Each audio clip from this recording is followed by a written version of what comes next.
Welcome to the Pure Property Podcast. Whether you are considering buying your first investment property or reaching property mogul status, we dissect the fundamentals through to large-scale property development and everything in between. G'day, hey going, Phil Tarrant, co-host of the Pure Property Podcast with Paul Glossop. I don't know, you must have some negative nicknames as a kid. Maybe Glossop. There you go. Augustus Glossop. That's a new one. Never got that one, but we'll make it up. What did you get called as a kid? Late for dinner, often. Yeah, no, like negative nicknames. Mate, I don't know if this is appropriate to share on such a PG-rated podcast. No, to be honest with you, there's nothing really that's it's glossy, glossop, lip gloss. Lip gloss. Well, pretty bog standard. That's I was once nicknamed Teacup for about probably 10 years, which one would think that it was a sporting sort of when you're teacup and you're pointing out with your arm out there doing these ones, teacup. Yeah. But it was actually it related to a end of year celebration with a rugby team that I used to play for back in the day, and did fall asleep with a teacup and saucer on my belly, drinking so they just water called out you of it. That was teacup. I was pretty base, over in the UK for a while there. Teacup was I've got an English soccer national jersey with my nickname. Actually, it was Teapot, not Teacup. Teapot on the back of it. That was that's probably the most extravagant nickname I had for various reasons. Okay, well, tell us your best nicknames. We've been shooting into this. So newsflash, the Fast 50 is about to land. About to land. You're going to be peppered, bombarded with this. Yes. Where to put your money today for the best capital growth in 2026, and we're already talking about next year. We've gone through the numbers. We're not going to give anything away right now because we're going to keep it suspenseful. Some interesting findings, not to be missed. The Fast 50, that's the third installment. Third iteration, packed this year with even more property experts who have all given their observations and opinions on the markets that will provide the best capital growth in 2026. So very, there's a lot of property reports out there. This is the only one that actually brings together all of the curated sort of experts in property investment right across Australia, and they've all given their views and opinions and observations on where the markets are heading. We've glued them all together in partnership with Pure Property to actually put this report together. So make sure you look out for that. You'll see it land in your inboxes or on the social medias or wherever else. But it's a good report, good fun. And it's quite a lot of work for researchers to do all that sort of stuff. You'll see a special series coming out from me and Paul over 6 parts, just breaking it all down and giving views and observations to it. But here we are. April's over. My birthday is done. Yeah. And we are here a year wiser. A year older, a year wiser, another year in property, hopefully another year richer. But not all markets go up. Some are pretty flat. Yep.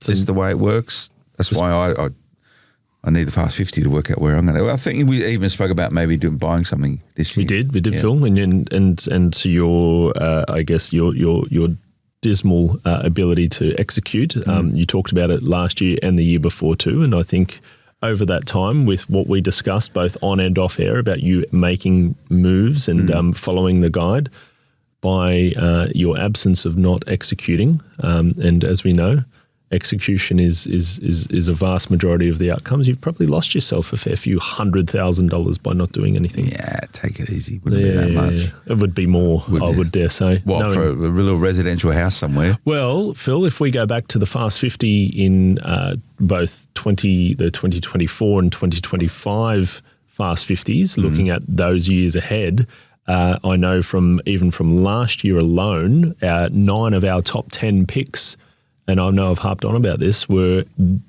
9 of the top 10 suburbs in overall capital growth over 11,000 suburbs across Australia. And the average capital growth over that 12 months that you missed out on was circa 35 to 40%. Yeah.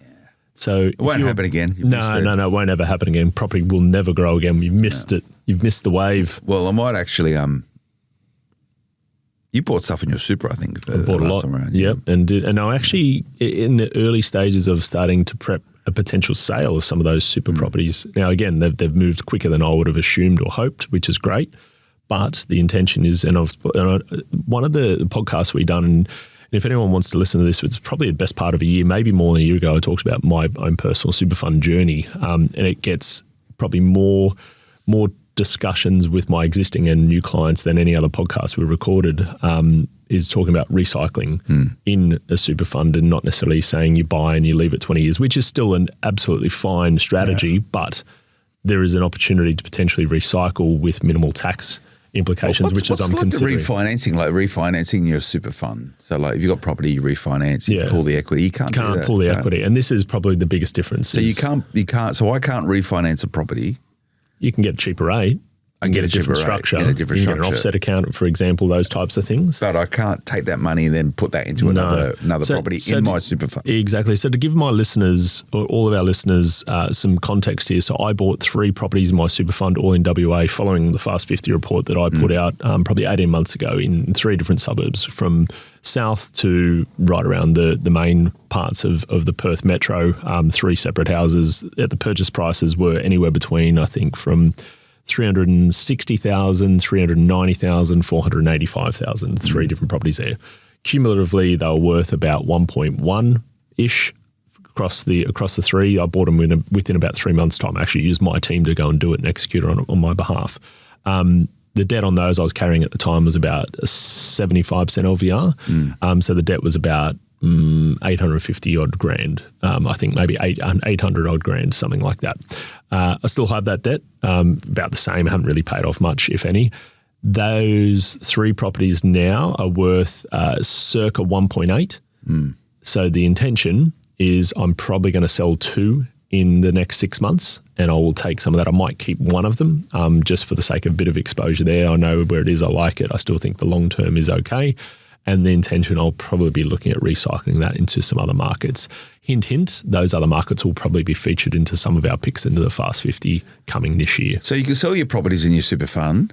That's okay. That money, that's fine. 10% tax on profit. It's got to be redeployed inside of your super fund. Obviously, I can't take that out and go buy myself a jet ski. You can buy just more assets. You can buy more assets. You can take it out. You can reinvest it into whatever you want to do with that money, as long as it stays within that fund. But I guess to your point, Phil, is that although in that example I've got 700 odd grand in growth that's happened in that 18 months time, I would love to keep those properties and actually not sell, if I'm completely honest with you. But if I want to go and take opportunity, I can't harvest that equity, use that as deposits and go get more lending. And that's where the restriction lies. How do you feel about those unrealised gains potentially being taxed?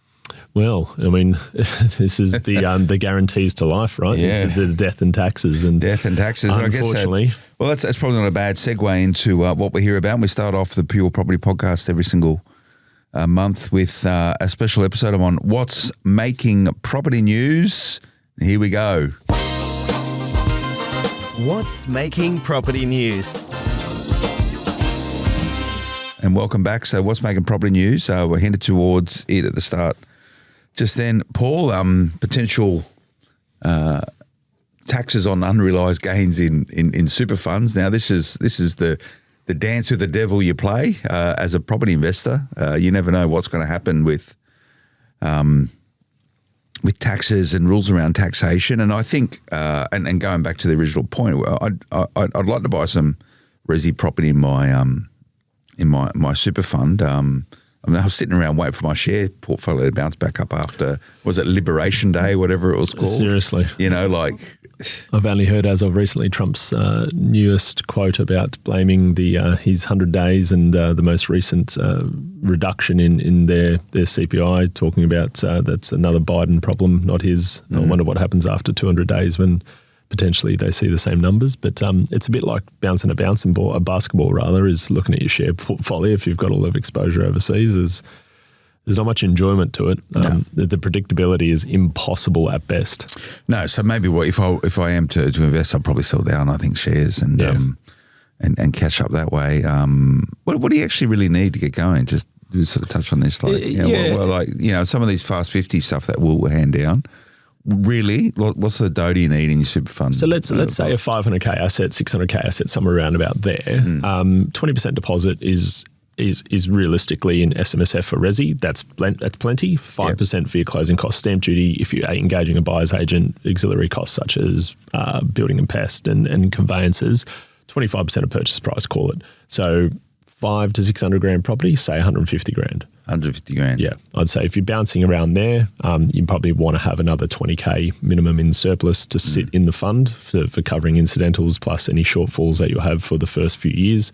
It'd be negatively geared. It would be negatively geared, but in saying that, you realise you typically, if you're earning, say, collectively as a couple, 150 grand a year as a minimum, and you're contributing 10%, that's 15 grand a year that goes into that. So if you're negative by 15, you will top it up, so it will neutralise. Now, the intention isn't that neutralises it, so that's all fine. You obviously are buying for growth. You're not buying for cash flow initially. You will transition to cash flow ideally at some stage, like I've just spoken about my example, but you're going to be negative, but you do contribute. So as long as you've got 10, 15 years of a horizon in working with those types of contributions, your portfolio typically is going to be pretty well balanced. Yeah, okay.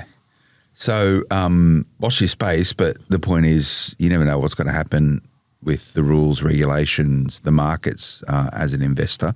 And we've just seen as we've gone through this election cycle, as telegraphed really early on, it was very much going to be an election that was going to be fought around housing policy and the cost of living crisis, the cost of housing crisis, the affordability crisis, insert whatever term you want there. But what has it shown, and we'll do a proper wrap-up on the election once everything washes through and we get a sense for exactly how all these policies are going to land.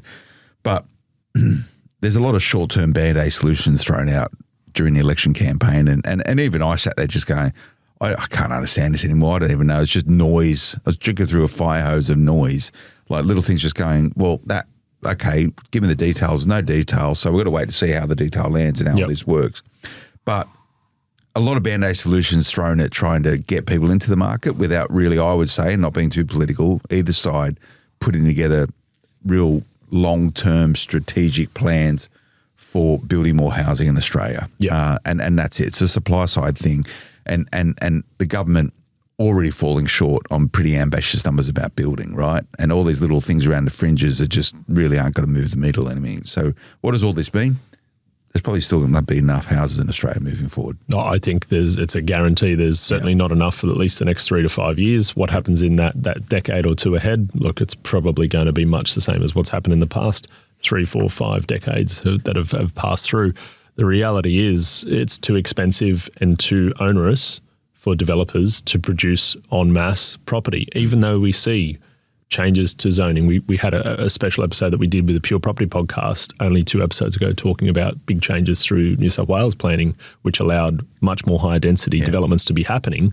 However, the uptake is still very questionable because you start doing feasibilities on all of these different scenarios and you realise very quickly that it doesn't actually create more supply. You can change land zoning, that doesn't make it cheaper.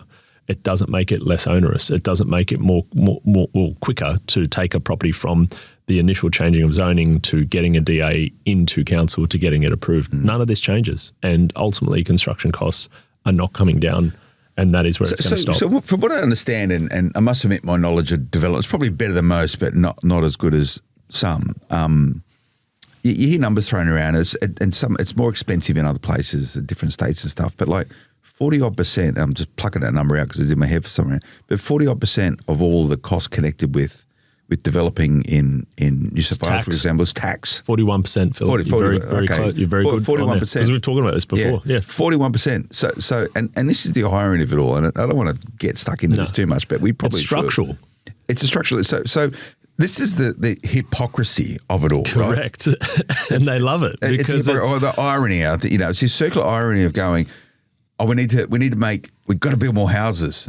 Right, they want to build more houses because they can make more tax, right? But no one wants to build more houses because it's too expensive and no one can make money of it. So therefore, you get less tax coffers, Mr. State Government, Mr. and Mrs. State Government. And imagine this we talk about policy imaginations all the time, but when it comes down to it, there is buyers for property if they're available at a price. There is no shortage of it. And this is with a 4% stamp duty pretty much everywhere across Australia, right? So even though there's this big upfront tax, there is still buyers lining up everywhere to buy property. We've got the least amount of supply on the market since 2019 as it stands today, as of CoreLogic data that dropped in April. There is the smallest amount of listed properties available for purchase versus every other year up until 2019. Yep. So we have got less supply now than what we did 6 years ago for people to go and buy. So that being said, there is more demand than there ever has been.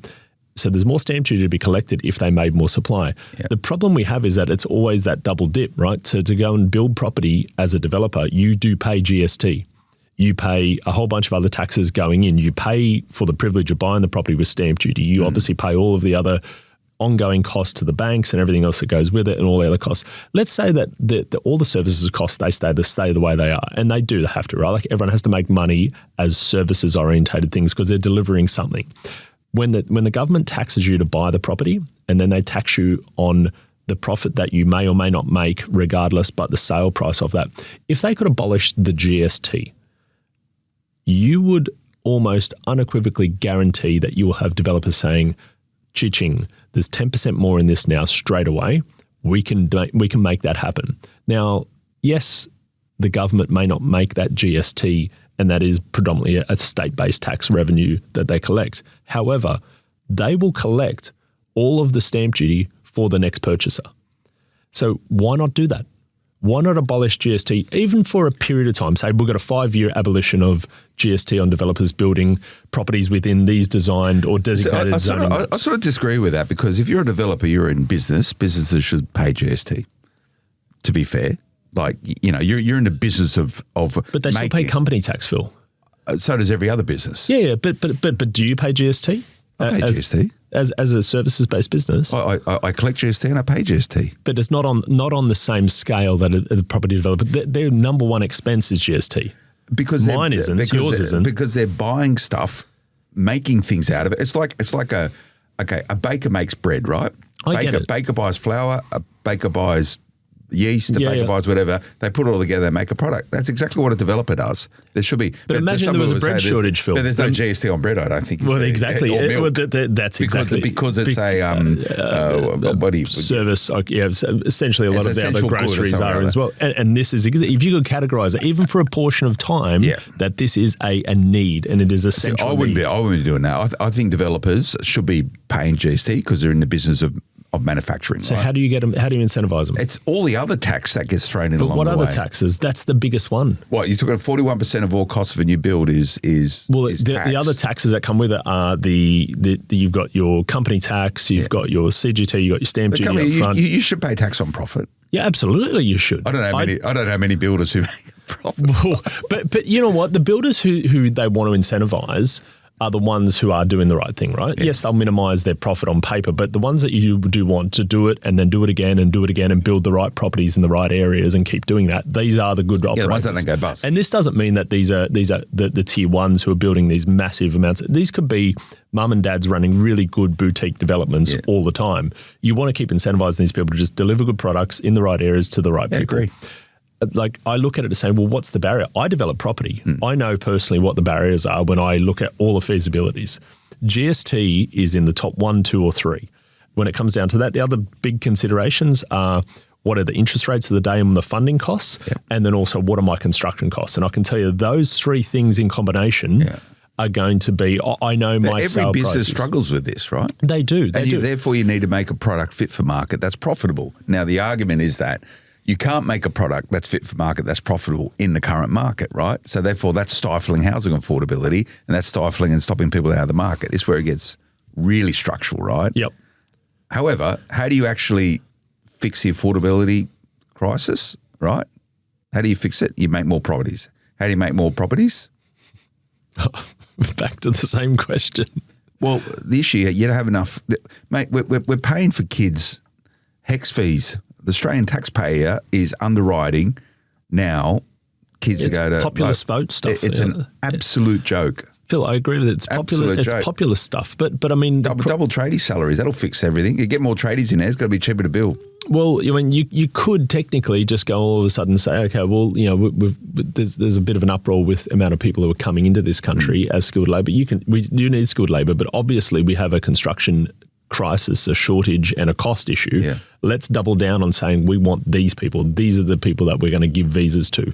I mean, I agree that is – the problem is that is not necessarily I see as an ongoing solution because it doesn't actually create opportunity immediately because you've got to move the needle as quick as possible. Now, bringing them in doesn't change that algorithm quickly. And that's another problem is that you've got to find quick ways. Australia is really stuck in this quagmire of it's wanting too many things simultaneously at once. Now, you don't need to go far out of Australia to other parts of the world, and they don't seem to have problems building stuff real quick. No, Go to Shenzhen in China, right? They've built one of the most tech-orientated cities, biggest, 17 million people in there in 2 decades, right?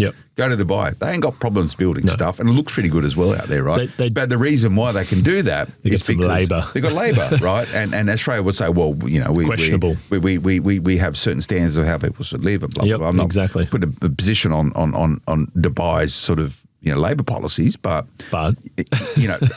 they can move the needle really, really quick. And they can. And you got to ask that, but how do they move the needle? And then you say, are we comfortable moving the needle? Are we comfortable? Format? Are we comfortable? And I'm not. That? If I'm honest with you, if that's the solution, Phil, I don't want to live in a country I think most Australians would. I agree. Would echo that sentiment. And this keeps coming back to the conundrum where I look at it and ironically, Phil, you and I sit around this table talking about how people can make money through investing in property. Well, if you change this policy and you change the way that we could build property in a speeder period of time, will that affect property prices? Probably. Absolutely it will. Yeah, and this would be some sides of politics would take this position, right? They're all aware of it. And they go, you sit there and go, oh, well, I wouldn't be comfortable with I don't want to live in Australia where we have different classes of workers and et cetera, et cetera. That's not cool. That's fine. That's good, right? So the inverse of that is property remains unaffordable, which is good. Yeah, shut up and take my money. It's good. It's good for property investors. So you sit there going, you can't be fair. Whether you can't say I don't want all this bad stuff, but I'm happy to get wealthier by property investment. I really wouldn't want things to change too much because then it would compromise my ability to manufacture wealth, right? And I think it's a very cynical view. We do, and we also have to be very, very aware, and we've talked about this a couple of times, that it's not, we talk about property investment and people's wealth created through property investing, but we know that 70% of all property owners are not property investors by virtue. 70% of properties are owner occupied. About half of those are paid off. The other half have a debt against them. This is where everyone's wealth is held, and it will consistently be there. And we have the most profitable 4 or 5 banks in the world also because of these rates. This isn't a coincidence. Mate, you also have government, shared equity in property. Absolutely. We have super funds who are so heavily weighted into banks, who are so heavily weighted into the performance of the property market. So we are... This is why people say it's one big Ponzi scheme, right? And this is it. But how does the bubble burst? Well, I mean, there's a whole bunch of theories out there, but when it comes down to it, Phil, we grew up in an era where property was expensive. I know I did. I knew my mum struggled to make ends meet, same as yours at certain periods of time.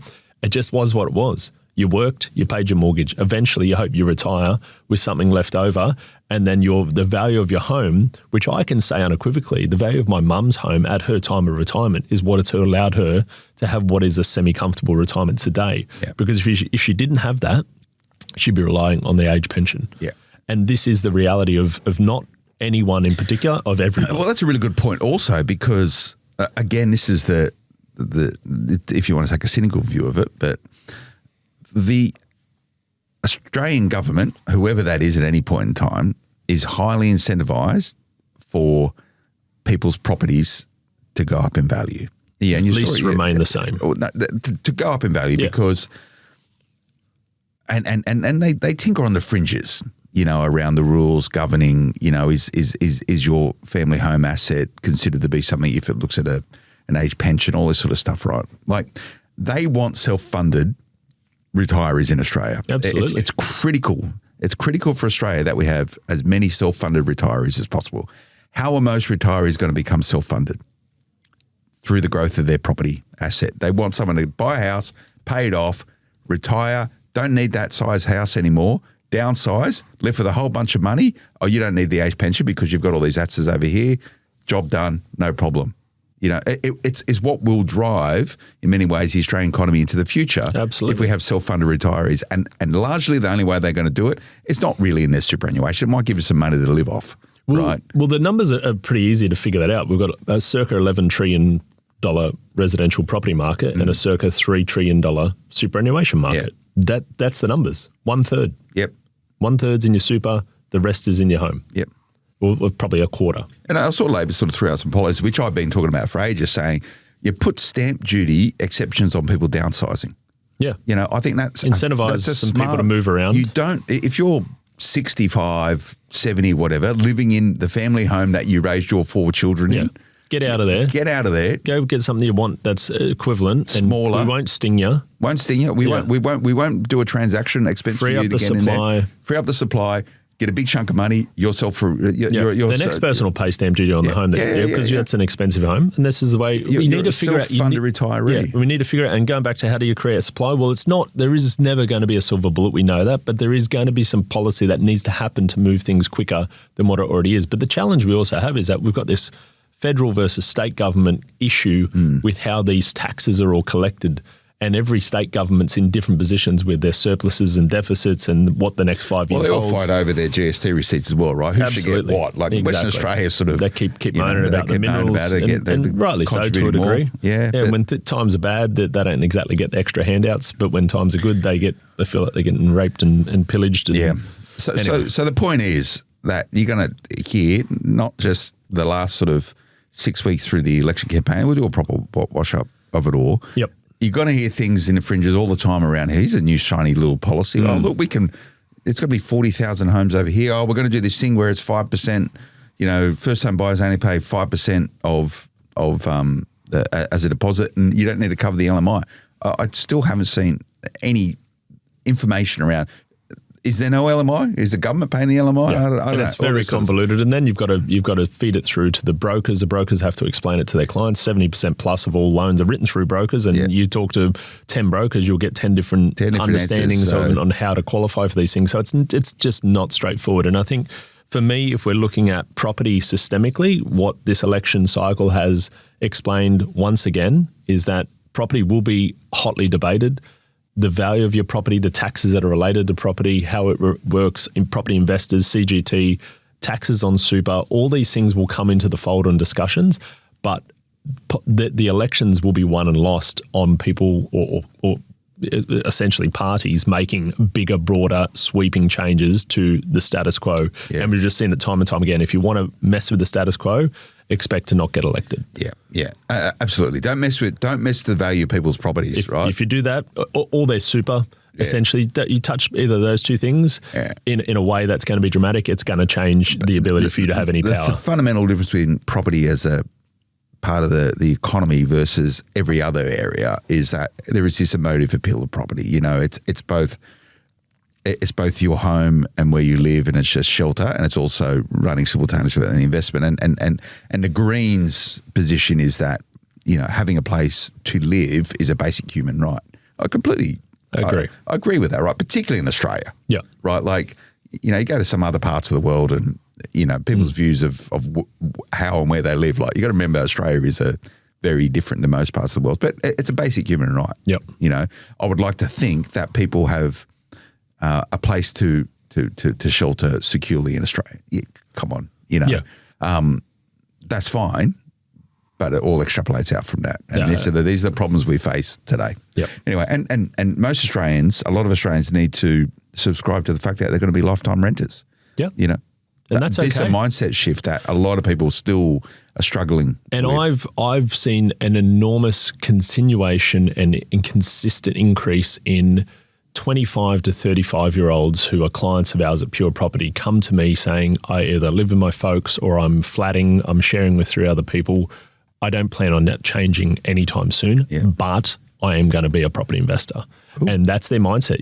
I'm going to buy property and I'm going to use that as my vehicle, maybe to buy a home one day, but certainly to create wealth. And that is their decision. And they might choose to be lifetime renters. That doesn't mean that they're going to be homeless at retirement. Yep. That means that they're going to be setting themselves up financially at retirement. And that's homelessness is very different to, absolutely. And again, it gets watched out. Anyway, so watch this space. We'll do a proper breakdown of what does it all mean? What actually happens now that Australia is voted? You might even tie that into some of the Fast 50 dissemination when we talk about that as well. Absolutely, because it's going to take some time to wash through and actually, when you put boffins in and actually work out the details of it all and how long it actually takes. But, nothing moves fast in property. No. You can't move the needle.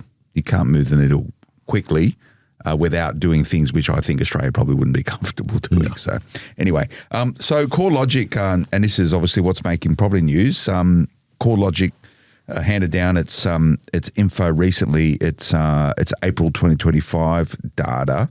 So this is the May Home Value Index, which is a HVI. You need to have acronyms. It's the latest must-know property market metrics. So let's run through this and let's get some views. Paul?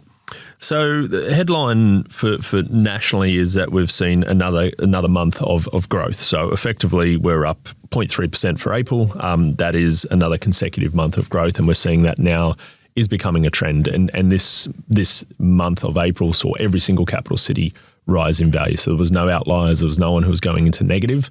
It was bookended by Darwin showing 1.1% growth for the month. That's a bit of a shift, isn't it? It is, and that's a second consecutive month of Darwin. But that being said, 3 months ago it was in the negative. So go figure. It's a small market. It does vary, but it could be an interesting one to keep an eye on, because I'll tell you what, anyone and we talked about this a couple of podcasts ago, is that Darwin, if you bought there 10 years ago, you probably got a property same value as what it is now, even though it's shown a bit of early signs of growth. It's certainly affordable if you look at it from a general value perspective, but very small market, very cyclical.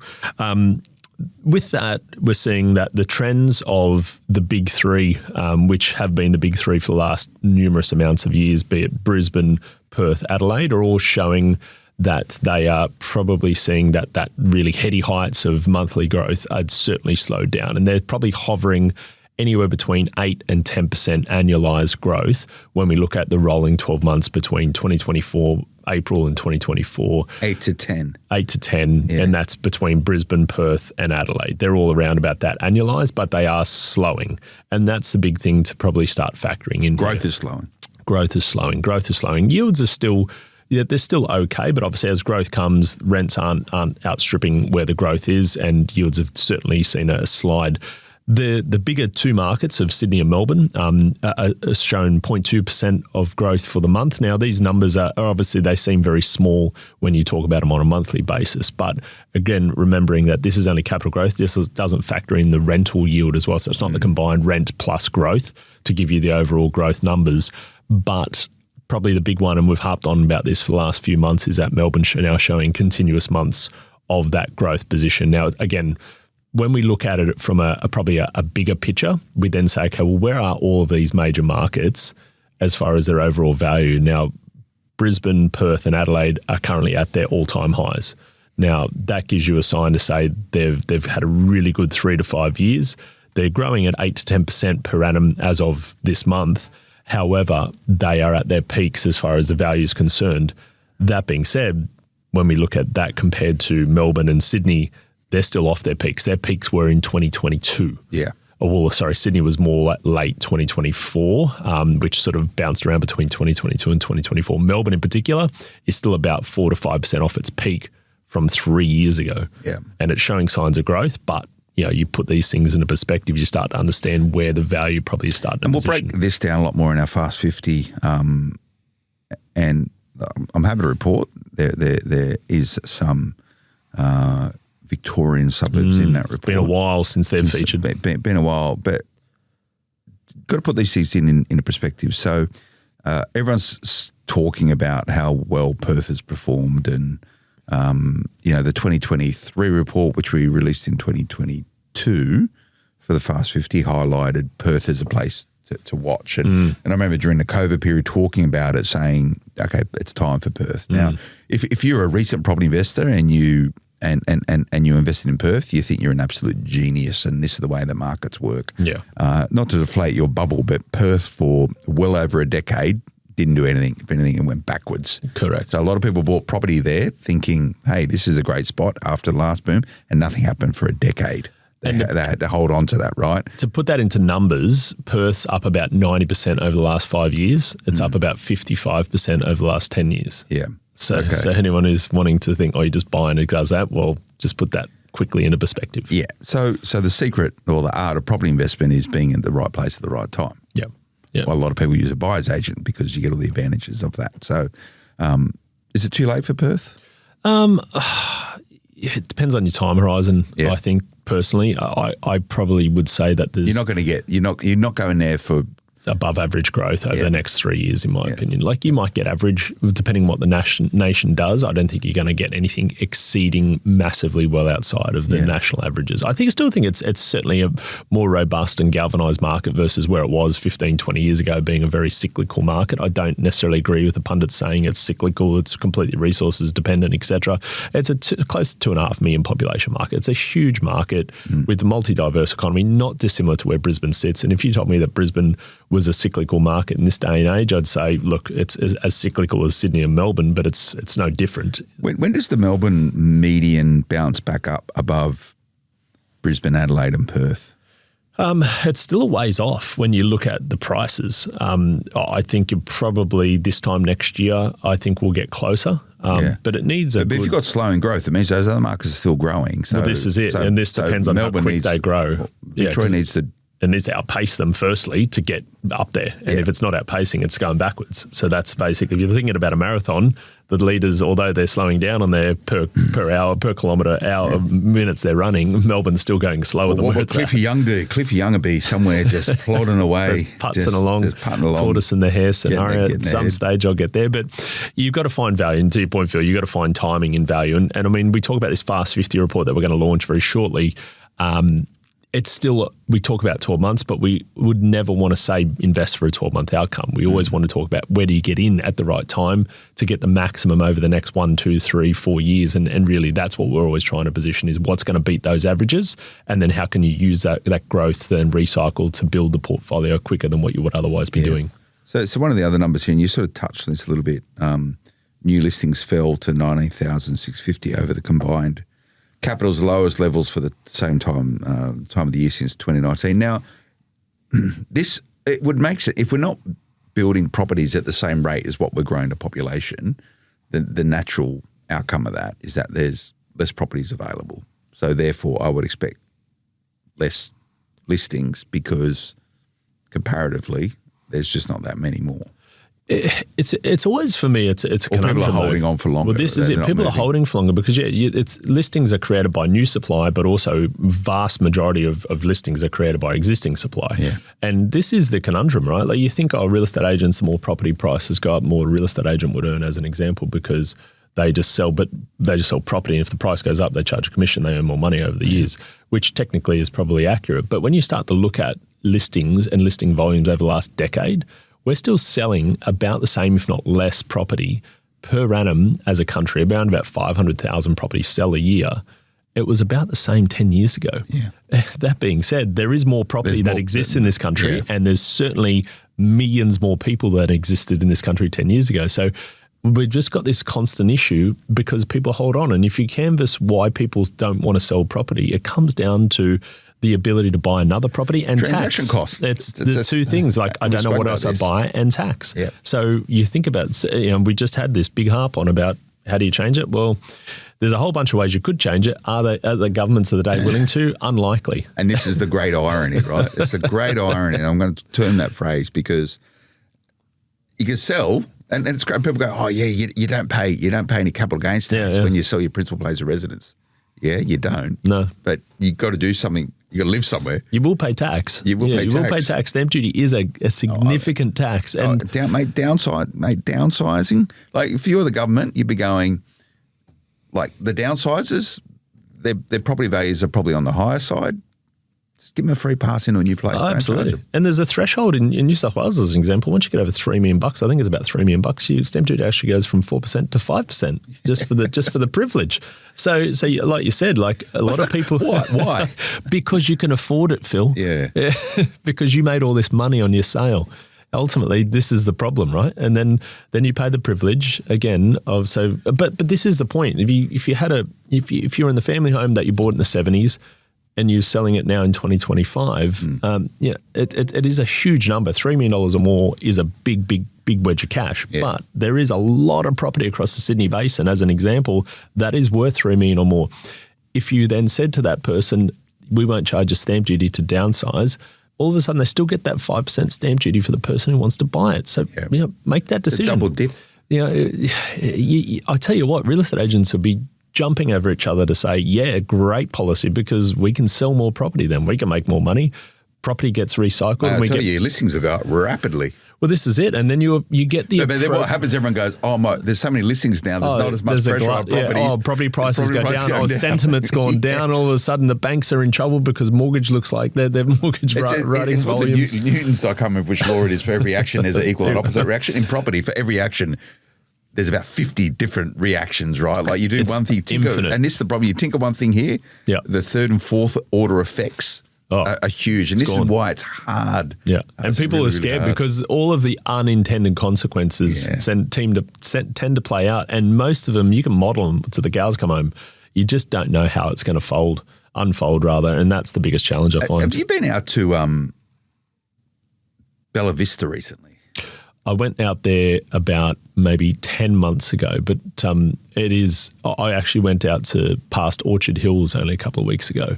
Yeah. And my God, anyone who lives out western suburbs of Sydney out towards the Aerotropolis precinct, I mean, they'd know it firsthand. I've been out there for some time, but it is mind-boggling. I was at Bella Vista the other day and sort of a view to what the future probably looks like, right, for Australian. Because it is a more modern town now. Yeah, it's just apartments everywhere, houses everywhere, townhouses everywhere. Low, medium and high density. Low, medium and high density. There's a lot of, and this is one of the key things, there's a lot of amenities there. Yeah. So, and you've got the metro there now. Like, it's all really, really cool. Like, if you want to buy there and live there and work there, brilliant. That's your hub. That's the idea, right? Yeah. Try getting in and out of there. Oh, this is, and they reckon, particularly southwest Sydney, it's an absolute nightmare. Like the public transport's not there. It's just so this is not just the building of houses; it's the infrastructure that sustains it, and retains it. And this is the core issue when it comes to, get some tax breaks on not paying stamp duty and stuff like. You've got to make cities livable. Well, this is it, right? And then you've got to incentivize people to buy those properties in those cities that might even deem to be livable. I actually had a meeting with someone who heads up one of the subdivision departments of Stocklands yesterday, and they're particularly in charge of the southwest Sydney corridor and talking about what they've got in the mix between them and a couple other larger known listed companies in the larger development space. And they're talking in the vicinity over the next 3.5 to 4 years of lots they've already got secured. And essentially they're working in the space of subdivisions and selling land as opposed to house and land fixed contracts. But they're talking in the vicinity of 35 to 40,000 lots that they've already got earmarked that they've bought. They're going through civils to be created and registered and sold off. And you think about you say 2.5 people per house, that's 100,000 people that's going to go out there. And we're talking, and anyone who's familiar with the Sydney Basin, we're talking west and southwest of Campbelltown towards Appin and out towards Picton Road. That's a long way. That's a long way. That's closer to Wollongong than it is Sydney. Yeah. But then you're like, well, where do these people work? Yeah, they might work around the Aerotropolis precinct. That's a ways off starting to fulfill jobs, etc. So you're talking vast majority still going to be on the M5, M7 or on the train line that connects more or less Campbelltown to Sydney. Yeah. Where do these 50 to 100,000 people fit into that whole ecosystem? Because the ecosystem's not changing. Well, this is where they reckon you're sort of young, these cohorts of 30-year-old Australians who are getting married and having kids, right? Like they're building those products. That's where they're living. Yeah, absolutely. And you can understand why, because they aren't going to be horrible places to live, but it's got to be nice, but you've got to stay there. Yeah, you got to make sure that the work's there, the infrastructure's there, the hospitals are there, the schools are there, the restaurants are there. You've got an airport there now, but these are the reasons why these things are happening. Now, there's money to be made there from a property standpoint, but it's complicated. It's very complicated. It's very complicated. Yeah. I'm not saying it's not. And you think there's some panacea for so I think Australia, now that we're through this election cycle, I think Australia will benefit from, and we need leadership in this regards, of reframing the situation right now. We can't keep talking about things being a crisis. Like the word's got to go. And I'm talking to people. No one's spoken about this yet, right? Like, you can't perpetually be in crisis mode because it means Australians trade on hope, right? So if it's an affordability crisis, that means it's going to become better. If there's a housing crisis, that means it's going to become better. You know, we've got to get rid of this term crisis, and it needs absolute reframing. We need political leadership to take this mantle. Get rid of the term crisis. Stop telling us that things are really, really, really bad. Tell us that this is the way it is. We're working towards making it better. Here's our way forward. Here's what life in 5-10 years looks like. And you're right, Phil, because I mean, you know, I'm sick of it. Yeah. Because people just go, it's a crisis. This crisis will be over. This crisis will be over. This crisis will be over. Cost of living crisis will be over. The trade war will be over. It's not going to change that much. Yeah, I agree, mate. And I think people need to, and I think generally speaking, Australians do accept the fact that this is a bit of a media buzzword that's been used for probably the last 12 months. You think it's more politically driven? Yeah. Yeah, okay. And maybe it is because we have been through an election cycle. This is what's been traded on, saying people are resonating well, and they do their focus groups. And they probably figure out that, you know, this is a word that resonates best when we're talking about policy and how do we get cut through. This is when Australia needs a strong leader that talks about the reality of where we are today and then what is happening, not tomorrow or the next day or the next year, but 5, 10, 20, 30, 50 years in the future. We have young children. They're going to live till they're 100 years old. Yep. That's the expectation, right? So we actually got to start talking about decades. Yep. The people born today should be living to 100. Yeah, and the chances are they will have a far better chance than anyone who's ever been born in the history of They'll be driving humans. our nuclear submarines in the future in 40 years' time. And like seriously, like they'll be launched in 40 years' time. Is that what you're saying? They're going to be the first ones to drive them? But the thing is, at least you talk about this very quickly, right? Like in some aspects, Australia's able to think longer term. Right, you know, you talk about defence spending going, we're making decisions today for something we're going to get 20, 30. Yeah, and we seem to be okay with that. And everyone's okay with that going, because they sit there and go, oh, yeah, you know, I guess that's a frigate or a nuclear power submarine or whatever. Like, yeah, pretty complicated. Yeah. Like, yeah, it's going to take some time. Yeah, I can sort of accept 10 years or 20 years on the basis that what we got still was working now, right? Like, no one's talking about that in property. No and they don't want to. They don't want to do it. Yeah, they don't want to do it. Anyway, despite stress, housing affordability, quarterly growth values rose 1.1%. Okay, that's houses outpacing units, and I think with houses and units, I'm seeing this. I think certain areas of the units will get a kick. You know, I think you can't just look at the unit market in isolation. No. Go down Docklands, right? Like, I don't think we've talked about it all the time. Docklands, South Banks of the world, and the equivalents in every other city that they do exist. I mean, Brisbane's got no shortage of similar areas to Docklands that do exist out there as well. But I think we've talked a lot about this over the last 5 years in particular, that yes, apartments are always going to be more affordable. And I've bought apartments as investments, so have you, Phil, and they've done fine for periods of time. But if you do work off the averages, and if you're not buying correctly those apartments, you know, if you're not considering one or single story or double story walk-ups, outside of that, I would start to think that you're probably going to be questionable as far as what you're going to get as far as those outcomes of those apartment sectors. And the data always is exactly representative of where that goes. And this is this dissection between buying real estate as an investment versus buying real estate as as somewhere to live, right? Yep. Now, the realisation is that more Australians, if they want to own their own, inverted commas, home, that home is going to be an apartment, right? Those apartments might not necessarily be good investments for the purpose of manufacturing wealth, but it will give you a place to call home, give you security in the market and all that. So again, it's very hard to talk about this collectively, right? There's two parts of the equation. Absolutely. You know, two parts. I would always emphasize that if you're going to buy apartments, and I'm not completely adverse to buying apartments as an investor, if you're looking at something that's going to go up in value, but just always think about the land value and the land scarcity. Yeah. And that's what it comes down to. If you're buying a 20-story apartment complex or a 10-story or even a 6 to 10-story mid-rise apartment complex, if you're buying in that, you've got to understand that the value of the land of your percentage is minimal. So yes, the value of that land will grow over time, but your percentage of that growth is what gets diluted. If you're 1 of 4, 1 of 8, 1 of 15, 1 of 20 in a smaller complex with the same land, you obviously got more value, more growth in that property, and that will happen. And I can speak to property that I own and you own, Phil, that I know has done really well. That's a 2-bedroom red brick, done really well over the last decade. Now, would I buy it again? Or if my kids were thinking about buying an investment and they had a limited amount of budget, would I recommend buying it again? Yeah, I would say there's no issues with that if you're looking to get in. But if you had the same conversation, came to me and said, hey, Paul, or hey, Dad, one of my kids came up to me and said, I saw this amazing model of this 20-story apartment block that's going to go into. It's got a pool and a concierge. It's got a pool and a concierge and this amazing amenities around it, and it's got this beautiful stone, and it's got all the 2 different lift cores, and it's got all this other stuff and this beautiful facade and this living green wall and all that. Like, sounds amazing. Rent there. Because I'll tell you what, if you're going to put your money into that to buy as a home, expect that to do very little comparatively to even neighbouring blocks of units that would be low rise. So that's probably the biggest caution I'd always say. And the data always reflects that. It doesn't lie. Yeah, it does. Gross rental yields rose 3.52% in April, the highest in 11 months. Yeah. That's a throwaway number, like where, right? Yeah. But I think that what it's showing is that there's probably no massive easing on rents. Rents are strong.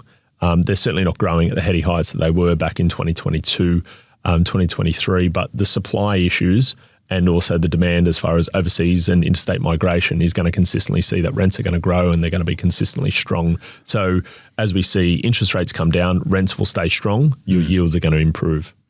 That's good. And the sort of wrap up from CoreLogic here, the housing market remains buoyant, and we've spoken about all the reasons why.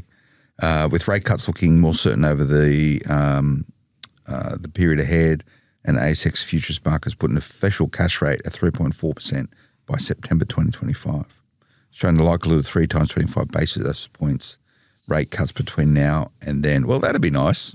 Well, that's the interesting part, right? Because I did want to go on. I actually went on this morning and just had a look at the ASX futures and rate tracker. And yeah, look, I mean, if you look at where the futures are pointing, by the end of this year, they're pointing towards a circa 3 rate cut position. And that's as of May now.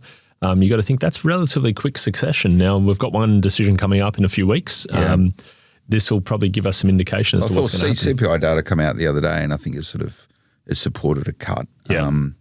But you think about it, so a 3.4% official cash rate, which is probably about average, maybe a little bit lower than average, long term, that would translate into about a 5.5%-ish mortgage, I would say. Yeah, they usually call it 2% above the rate is what you're getting charged. So 5.5%, that's it's good. Standard. I mean, it's good. And if you're bouncing around there based on where you're borrowing your money now, I dare say all of those people who had a beautiful rate in 2020, 2021, some of those who locked it in for 2 or 3, 4 years and have probably either rolled over or about to roll over into... Timing might be impeccable. Yeah, it's timing to get refinanced and get some equity out. And if you're talking about positive pressure on rents, which is improving yields, and corresponding with that, you're getting cheaper mortgages. If you can get your yields up to sort of 5 to 6% and you're paying the equivalent on your mortgages, it sort of changes the balance sheet a little bit. Massively, eh? Like I think it changes the balance sheets enormously compared to where we were 18 months ago. If you're on a variable rate 18 months ago compared to where you are now, you could start to see your numbers start to balance out. And not only that, I think the big thing that people need to understand is that this allows people to borrow more money. And when you can borrow more money, you buy property more often, or you buy more expensive property, or a combination of those two things. And if you've got that in combination with the lowest amount of supply we've got on the market in 6 years, we've got no shortage of properties which need to be built, which aren't. It starts to continue to paint this picture. People need to understand this is what's going to affect capital growth. It's happening, people, and it's going to continue to happen. Every property investor, we want housing to be more affordable for everyone. It's good for the Australian economy, as long as it goes up in value. But don't make it too affordable, because I want my property to go up. If affordable means it goes up by 8% a year, I'm all for it. This is one of the reasons why, like certain cohorts, they have a lot of disdain for property investors. They want everything to be perfect, but don't mess with the ability to create wealth. But again, I just think we need to change the word property investors to property owners. Yeah. Because again, property investors make up a much smaller percentage of property bloody owners, and just keep remembering that If I was a homeowner only, I certainly wouldn't want my property to go down in value. No. And nor would the banks. Nor the government. Nor would the government. This is all interrelated to a big, big problem. If systemically properties go down in value. The banks don't want that to happen, therefore the super funds don't want that to happen. Of course, because no one wants that. They want a return for their shareholders, the Aussie super owner. Yeah. So I think, look, when we start to paint this picture, again, this picture is starting to become more and more clear. We've gone from this interest rate increase cycle over the last 2 years. We're going through this cut cycle that's happening. We've still got this issue with supply.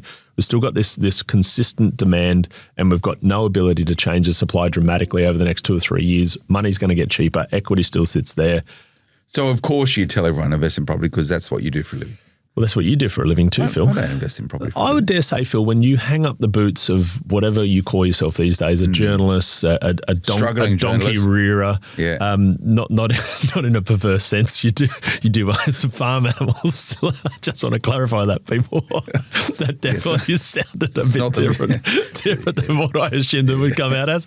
But I would dare say that you're going to rely in some way, shape or form on your property to provide you with an income, maybe not just for yourself, but probably for your kids at some stage, and to give them a helping hand. So I dare say you are still interrelated and dependent on the price of property. And if property prices go down, I'm not going to be stoked about it. No. Neither would you, Phil. We'll make sure that doesn't happen. Okay, sure. We'll keep talking about it. I'm glad you have the control. We'll keep talking about it. Can you make them go up a bit more then? Yeah, sure. Where do you want them to go up? By the way, I heard it's a real hot spot. Shut up.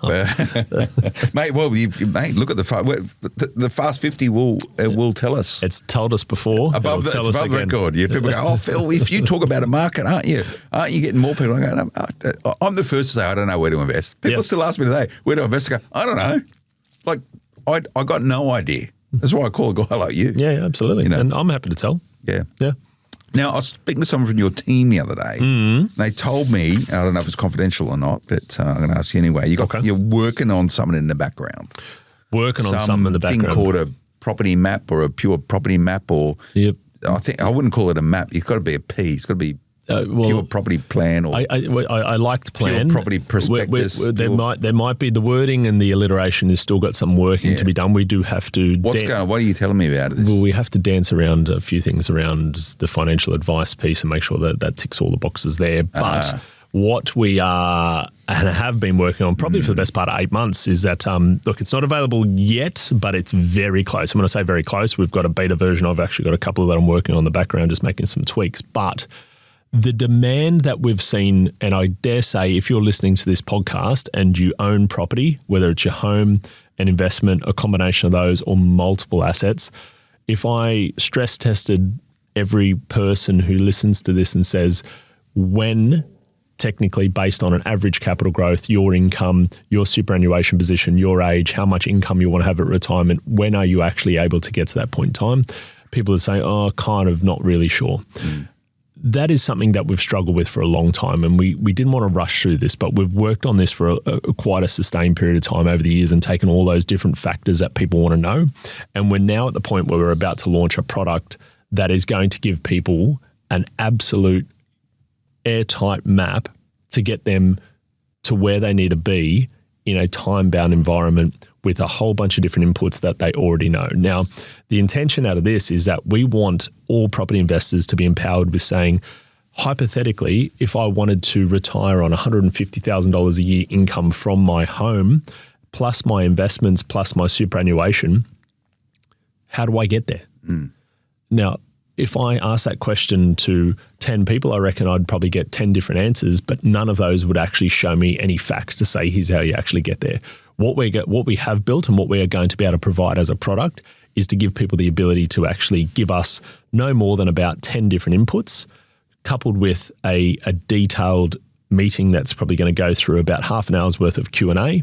From that, we are going to be able to put your life in numbers and say, okay, well, if you're 38 years old now, married, 2 kids, you've got another 25 years in your career ahead of you, you're earning X, and you want to get to the point of earning $160,000 in today's money with CPI inflation factored in, and we've also got superannuation starting at $220,000. Here's where your super's going to be. Here's how many investments you're going to need. Here's when you need to switch your investments from interest only to P&I. Here's when your home will be paid off. Here's where you'll need to cleave out some extra cash if your kids are planning to go to private school. Here's what's going to be needed to allow you to actually downsize, what your tax implications will be if you sell in year 20, 35.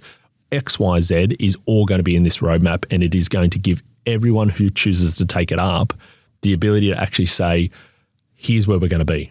So when you sit around a table at night and you think we're going to buy an investment property this year, and someone asks, well, why and what's that going to do for you? So I would say that's probably beyond the remit of a property buyer or property strategist to put that together. I would strongly agree with you, Philip, and hence why we haven't necessarily thought that this is something that we want to undertake ourselves. So we've partnered up with a financial advisor, a licensed financial advisor. Because it sounds like financial advice. It is going to be technically a document that's been put together and is backed by a financial advisor. So we wanted to make sure that it's using real property, estate as a as the main, but it will include superannuation. And if you do want to set up an SMSF, already have an SMSF set up, for example, and you want to have that divested into ETFs or some other dividend income or whatever it might look like, defensive shares, etc.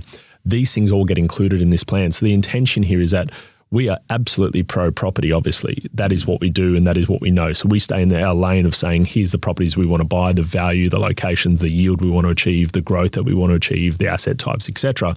But we also want to factor in, what is your spending habits? What is your saving habits? How long do you have left to work? What is your starting position? Is there a big inheritance that might be coming down the track? How do we inject that in at certain stages? How does that pay off? There are so many inputs, but our job is to provide, and this document will provide all of those inputs into one document. And then you will have this living, breathing document that you can review annually. You can have dynamic drop downs to change different things in there. That's cool. It is a document that I think sounds expensive. It's not going to be free, I'll put it that way, but we will probably, and I say probably because I'm not finalised on this yet, I am intending to do a bit of a giveaway opportunity for a few people. And this isn't going to be one of those, first 10 people get in. It will be limited, but I will probably looking at doing a launch with some potentially lucky opportunities for a few. But I think for me, this is probably the most exciting document and plan that I've been able to work in conjunction with some financial advisors on since I started this business a decade ago, because I know it's a need, but it's such a complicated thing that I don't want people to be, I guess, taken back by saying there's so much here that I just don't know how to put together. Our job is we've actually now devised this. So it's been coded, it's implemented, it's ready, just needs inputs. So we're ready to actually put this together. So in the next probably 2 to 6 weeks, expect to hear more about this, where we're going to have the opportunity for people to have this document and give you confidence into I'm sure you'll why. tell us about it when it's ready. I will. Okay. Well, heard it here first.